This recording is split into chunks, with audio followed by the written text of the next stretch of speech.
Այդ մեր իշխանությունը հին մեթոդներով է ստեղծել նմանած ոստիկանությունը երիտասարդների վրա գործ է շինում։ Այդ արարությունների կոնգրեսը, որ մինչև 9-ից եթե բաց չթողնեն երիտասարդներին եւ խորհրդությունը կդատարեցնեն։ Նրանք պաշտոնի կռիվ են անում, ոչ մեկը նրանցից ոչ մեկը իրական ժողովրդի համար չի ցավում։ Երկուսն էլ պայքարում են աթոռի համար։ Հետո նրանք այսպես առաջ են գնում իրենց նորից հին այդ համակարգերով, բնականաբար երկխոսությունը ոչ մեկին էլ պետք չի։ Դա դերասանություն կամ մի հատ բան է նրանց համար։ Ուժեղ ընդդիմությունը լավ է, բայց ուժեղ հոգով ընդդիմությունը, ուժեղ մտածելակերպով ընդդիմություն, ոչ թե շահի ընդդիմություն, որ մենակ իշխանություն կամ ինչ-որ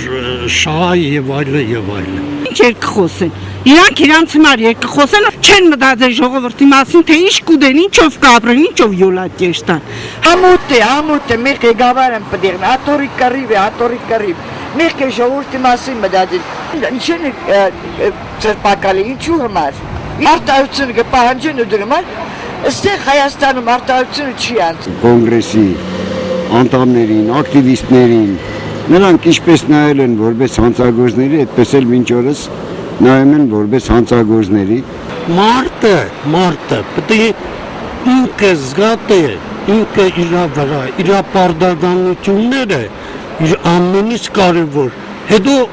իրավունքները,